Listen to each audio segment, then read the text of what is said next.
Hello guys, welcome back to our YouTube channel Millennials Gen Z Vlogs. Today's video is about Saujanya's R at P Euro and murder case. ಹುಡುಕಾಟ ಪ್ರಾರಂಭಿಸಿದ್ದು within 2 hours ಒಳಗಡೆನೆ ಸೌಜನ್ಯ ಸಿಗ್ತಾಳೆ. ಆದ್ರೆ ಶವ ಆಗಿ ಅವಳ ಕೈಗಳನ್ನ ಅವಳದೇ ದುಪಟ್ಟ ಅಂಡ್ ID ಕಾರ್ಡ್ ಇಂದ ಮರಕ್ಕೆ ಕಟ್ಟಿರ್ತಾರೆ.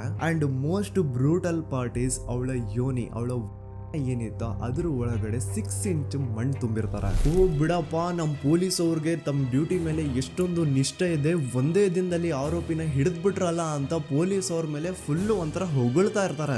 ಆದ್ರೆ ಪಾಪ ಜನರಿಗೆ ಎಲ್ಲಿ ಗೊತ್ತಿತ್ತು ಈ ಕೇಸ್ ನ ರಿಯಲ್ ಆರೋಪಿ ಬೇರೆ ಯಾರೋ ಇದಾರೆ, ಪೊಲೀಸ್ ಅವರೇ ಈ ಕೇಸ್ ನ ಮಿಸ್ಲೀಡ್ ಮಾಡೋದಕ್ಕೆ ಸುಮ್ನೆ ಸಂತೋಷ್ನ ಅರೆಸ್ಟ್ ಮಾಡಿದ್ದಾರೆ ಅಂತ. ಪೊಲೀಸ್ ಅವರು ಈ ಕೇಸ್ ಅಲ್ಲಿ ಕರಪ್ಟ್ ಆಗಿದ್ದಾರೆ, ಪೊಲೀಸ್ ಅವರೇ ಸತ್ಯ ಮುಚ್ಚಿಡ್ಲಿಕ್ಕೆ ಟ್ರೈ ಮಾಡ್ತಿದ್ದಾರೆ. ಹಾಗಾಗಿ ಈ ಕೇಸ್ ನ ಇನ್ಮುಂದೆ ಪೊಲೀಸ್ ಅವರಲ್ಲದೆ CBI ಅವರು ಇನ್ವೆಸ್ಟಿಗೇಷನ್ ಮಾಡಬೇಕು, ಈ ಕೇಸ್ ನ CBI ಒಪ್ಸಿ ಅಂತ ಅಗೇನ್ ಪ್ರೊಟೆಸ್ಟ್ ಗಳು ಸ್ಟಾರ್ಟ್ ಆಗ್ತವೆ. ಸೌಜನ್ಯ ಕೇಸ್ ಒಂದೇ ಅಲ್ಲ, ನಾರಾಯಣ ಹಾಗೂ ಯಮುನಾ ಕೇಸಲ್ಲೂ, ವೇದವಲ್ಲಿ ಕೇಸಲ್ಲೂ, ಆ ಬ್ಯಾಂಕ್ ಮ್ಯಾನೇಜರ್ ನ ಕೇಸಲ್ಲೂ ಹಾಗೂ ಪದ್ಮಲತಾ ಕೇಸಲ್ಲೂ ಸೀದಾ ಡೈರೆಕ್ಟ್ ಡೌಟ್ ಬರೋದೆ ಊರಿನ ಗೌಡ್ರ ಮೇಲೆ.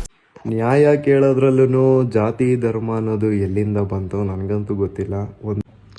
ಆ್ಯಂಡ್ ಈ ಗೌಡ್ರ ಕುಟುಂಬಕ್ಕೆ ಸಪೋರ್ಟ್ ಮಾಡುವಂತಹ ಟ್ರೋಲ್ ಪೇಜಸ್ ಅವರು ಏನು ಹೇಳ್ತಿದ್ದಾರೆ ಅಂತಂದರೆ, ನಾನು 35 ಲಕ್ಷ ಲಂಚ ಇಸ್ಕೊಂಡು ಈ ಸೌಜನ್ಯ ಕೇಸ್ ಬಗ್ಗೆ ವಿಡಿಯೋ ಮಾಡಿದ್ದಂತೆ.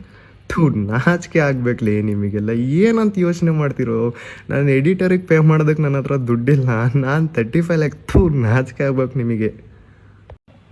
ನನ್ನ ಮನೆ ಅಡ್ರೆಸ್ ಲೀಕ್ ಮಾಡಿರೋರಿಗೆ, ನನ್ನ ಫೋನ್ ನಂಬರ್ ಲೀಕ್ ಮಾಡಿರೋರಿಗೆ ನಾನು ಹುಡ್ಕೊಂಡು ಬಂದು ಹೊಡಿಯೋದು ಮ್ಯಾಟರೇ ಆಗಲ್ಲ. ಸೊ ಹೇಳೋಕ್ಕಾಗಲ್ಲ ನನ್ನ ಜೊತೆ ಅವಾಗೇನಾಗುತ್ತೆ ಅಂತ.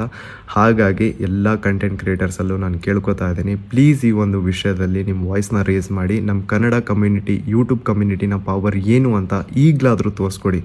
ದಯವಿಟ್ಟು ಎಲ್ಲರೂ ಒಂದಾಗಿ ಅಂತ ಕೇಳ್ಕೊತೇನೆ. Okay, small update. ಈಗಷ್ಟೇ ನಾನೊಂದು ಟ್ರೋಲ್ ಪೇಜಲ್ಲಿ ನೋಡಿದೆ, ನಾನು ಅರೆಸ್ಟ್ ಆಗಿದ್ದೀನಿ ಅಂತ ಒಂದು ಫೇಕ್ ನ್ಯೂಸ್ ಬರ್ತಾ ಇತ್ತು.